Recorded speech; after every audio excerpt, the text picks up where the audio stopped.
الحمدللہ رب العالمین والعاقبۃ للمتقین والصلاة والسلام علی سید الانبیاء والمرسلین وعلی آلہ واصحابہ اجمعین، اما بعد، فاعوذ باللہ من الشیطان الرجیم، بسم اللہ الرحمن الرحیم۔ وَحَنَانًا مِّن لَّدُنَّا وَزَكَاةً وَكَانَ تَقِيًّا۔ صدق اللہ العظیم۔ ان اللہ وملائکتہ یصلون علی النبی یا ایھا الذین آمنوا صلوا علیہ وسلموا تسلیما۔ اللہم صل علی سیدنا و مولانا محمد وبارک وسلم وصلوا علیہ۔ الصلاۃ والسلام علیک یا سیدی یا رسول اللہ، الصلاۃ والسلام علیک یا سیدی یا حبیب اللہ، الصلاۃ والسلام علیک یا سیدی یا محمد الرسول اللہ صلی اللہ علیہ وآلہ وسلم۔ اللہ تبارک و تعالیٰ کی حمد و ثنا اور اس کے پیارے حبیب حضرت محمد صلی اللہ علیہ وآلہ وسلم کی ذات اقدس پر درود و سلام کا نذرانہ پیش کرنے کے بعد میں سچے دل سے دعا گو ہوں کہ اللہ پاک مجھے حق سچ ٹھیک بیان کرنے کی توفیق عطا فرمائے۔ اگر اس میں کوئی غلطی کوتاہی ہو تو اللہ عز و جل اپنے شان کریمی کے صدقے سے مجھ بندہ ناچیز کو معافی عطا فرمائے۔ دعائیہ کلمات کے بعد آج کا جو میرا عنوان ہے وہ ہے پاکیزگی۔ خطبہ کے اندر تلاوت کی گئی آیہ کریمہ سورہ مریم آیت نمبر 13 پارہ نمبر 16، ترجمہ: اور اپنی طرف سے نرم دلی اور پاکیزگی دی، اور وہ اللہ سے بہت زیادہ ڈرنے والا تھا۔ اس آیہ کریمہ کے اندر اللہ عز و جل نے حضرت یحییٰ علیہ السلام کو جو 3 صفات عطا فرمائی ہیں ان کا ذکر کیا ہے۔ ان 3 صفات میں سے دوسری صفت آج کا میرا موضوع ہے۔ دوسری صفت جو اللہ نے حضرت یحییٰ علیہ السلام کو عطا فرمائی وہ پاکیزگی ہے۔ دین اسلام کے اندر پاکیزگی کو بہت اہمیت حاصل ہے۔ پاکیزگی نصف ایمان ہے۔ اللہ عز و جل پاکیزہ بندے کو بہت پسند فرماتے ہیں۔ اللہ عز و جل خود خوبصورت ہیں اور اللہ عز و جل خوبصورتی کو پسند فرماتے ہیں۔ پاکیزگی اور صفائی کے درمیان فرق ہے۔ پاکیزگی کے متعلق بعض اوقات انسان کو خود بھی پتہ نہیں ہوتا کہ اس کا جسم پاک ہے یا لباس پاک ہے۔ اس کا تعلق بندے کے اپنے آپ کے ساتھ ہی ہوتا ہے، اور صفائی دور سے ہی پتہ چل جاتا ہے، یعنی کہ صفائی کا تعلق ظاہر سے ہے اور پاکیزگی کا تعلق باطن کے ساتھ ہے۔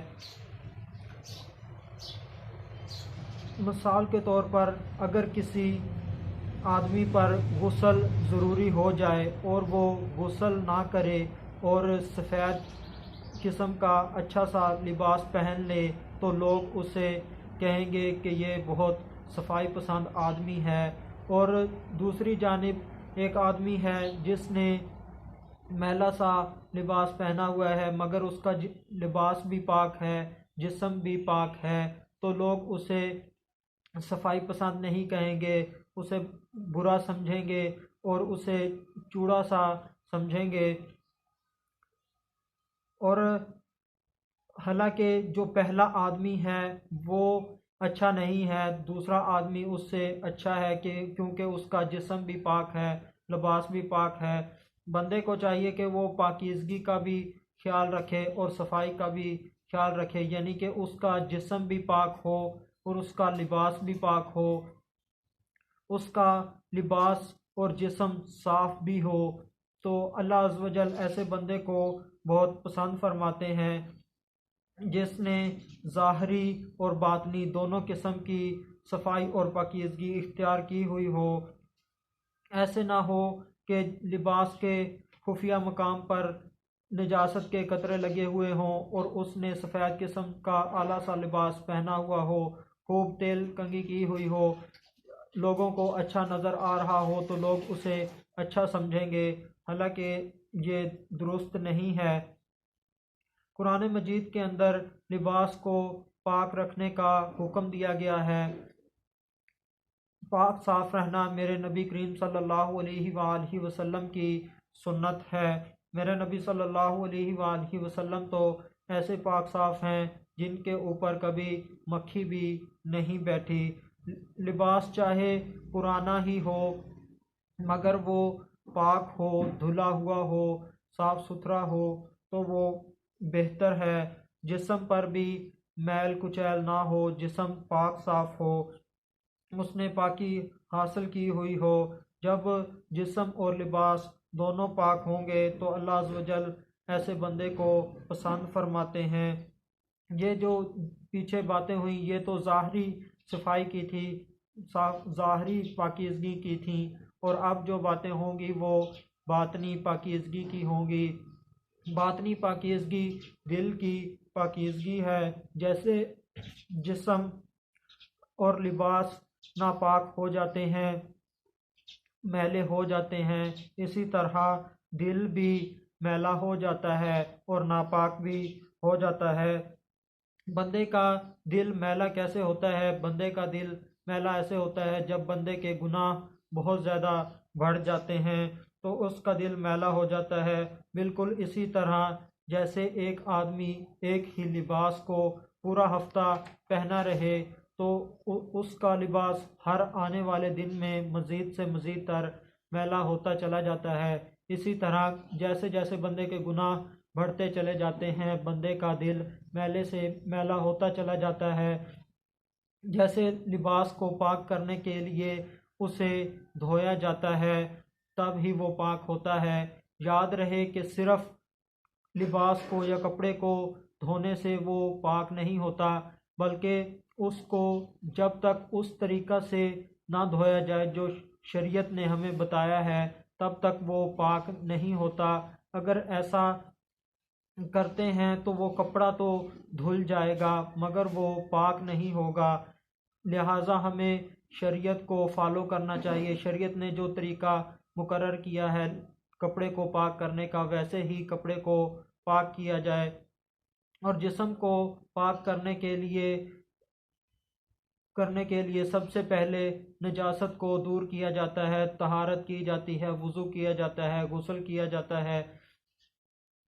اور یاد رہے کہ غسل جسم پر پانی بہانے کا نام نہیں کہ صابن شیمپو لگایا اور باہر آ گئے، اس طرح غسل نہیں ہوتا۔ آپ اگر ایسا کریں گے تو ایسے ناپاک ہی رہیں گے۔ جسم بظاہر تو صاف ہو جائے گا، میل اتر جائے گی، مگر آپ پاک نہیں ہوں گے۔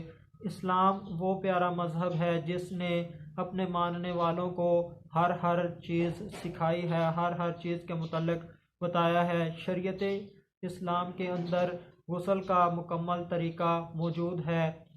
اگر کوئی وہ طریقہ فالو کرے گا تو وہ پاک صاف ہو جائے گا، اگر کوئی وہ طریقے کو فالو نہیں کرے گا تو وہ ناپاک کا ناپاک ہی رہے گا۔ اگرچہ کوئی بندہ دریا کے اندر غوطہ ہی کیوں نہ لگا لے وہ پاک نہیں ہوگا جب تک وہ دین اسلام کے مقرر کیے ہوئے طریقے کو فالو نہیں کرے گا، اس کے اوپر عمل نہیں کرے گا۔ اس لیے غسل کے اندر انتہائی توجہ درکار ہوتی ہے، احتیاط ضروری ہوتی ہے۔ جسم کو خوب مل کر نہایا جائے، جسم کے ہر حصے پر پانی بہایا جائے اور کوئی بال برابر بھی جگہ خشک نہ رہے، اچھی طرح غسل کیا جائے، پاکی حاصل کی جائے۔ دل کو صاف کرنے کا طریقہ، دل کو صاف کرنے کے لیے گناہوں کو ترک کیا جائے، نیکیاں کی جائیں، اللہ عز و جل سے توبہ استغفار کی جائے، جو گناہ ہو چکے ان کے اوپر نادم ہو کر، پشیمان ہو کر، رو کر، گر گرا کر اللہ عز و جل سے پکی سچی توبہ کی جائے۔ اللہ عز و جل معاف فرمانے والی ذات ہیں، اللہ عز و جل کو کثرت سے یاد کیا جائے، اللہ ایسے بندے کا دل صاف ہو جائے گا۔ دل بندے کا ناپاک بھی ہوتا ہے، جیسے کہ قرآن مجید میں ہے کہ کافر جو ہیں وہ نجس ہیں، پلید ہیں۔ جب ان کافر پلید ہیں تو ان کے دل بھی پلید ہوئے۔ جس طرح غسل کرنے سے جسم پاک ہوتا ہے، کپڑے کو دھونے سے کپڑا پاک ہوتا ہے، اسی طرح جب کوئی بندہ کلمہ طیبہ لا الہ الا اللہ محمد رسول اللہ پڑھتا ہے تو اس کا دل پاک ہو جاتا ہے، پکا سچا مسلمان بن جاتا ہے، یعنی کہ مومن کا دل پاک ہوتا ہے اور کافر کا دل پلیت ہوتا ہے، ناپاک ہوتا ہے۔ دل کو پاک رکھنے کا طریقہ، اس میں دل کو پاک رکھنے کے لیے اس دل کے اندر اللہ اور اس کے پیارے حبیب حضرت محمد صلی اللہ علیہ وآلہ وسلم کا عشق بھرا جائے، اس کو شیطان کے حوالے نہ کیا جائے بلکہ اس دل کو رحمان کے حوالے کیا جائے، اس دل کو دنیاوی محبتوں سے، لذتوں سے، نفسانی خواہشات سے، شیطان کی پیروی سے دور رکھا جائے، اس دل کے اوپر شیطان کی حکومت قائم نہ کی جائے بلکہ رحمان کی حکومت قائم کی جائے۔ ایسا بندہ اللہ عز و جل کے ہاں بڑا ہی مقبول ہوتا ہے جو ظاہری پاکیزگی اور صفائی کا بھی خیال رکھے اور باطنی پاکیزگی اور صفائی کا بھی خیال رکھے۔ اللہ جل جلالہ نے حضرت یحییٰ علیہ السلام کی پاکیزگی کا تذکرہ خطبہ کے اندر پڑھی گئی آیت کے اندر کیا، اور اللہ عز و جل نے اپنے پیارے حبیب حضرت محمد صلی اللہ علیہ وآلہ وسلم کی پاکیزگی کا تذکرہ قرآن مجید کی اس آیت مبارکہ کے اندر کیا۔ میرے نبی صلی اللہ علیہ وآلہ وسلم صرف پاک ہی نہیں بلکہ پاک صاف کرنے والی ذات ہیں۔ لَقَدْ مَنَّ اللَّهُ عَلَى الْمُؤْمِنِينَ إِذْ بَعَثَ فِيهِمْ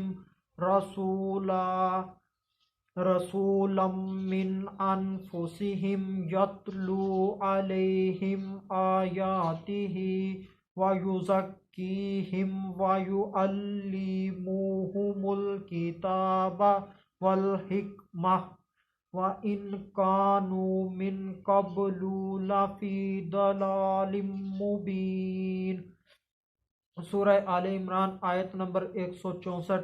ترجمہ: بے شک اللہ نے ایمان والوں پر بڑا احسان فرمایا جب ان میں ایک رسول مبعوث فرمایا جو انہی میں سے ہے، وہ ان کے سامنے اللہ کی آیتیں تلاوت فرماتا ہے اور انہیں پاک کرتا ہے اور انہیں کتاب اور حکمت کی تعلیم دیتا ہے، اگرچہ یہ لوگ اس سے پہلے یقیناً کھلی گمراہی میں پڑے ہوئے تھے۔ آخر میں اللہ عز و جل سے دعا ہے کہ اللہ عز و جل ہمارے ظاہر کو بھی پاک کر دے، باطن کو بھی پاک کر دے۔ وما علینا الا البلاغ المبین۔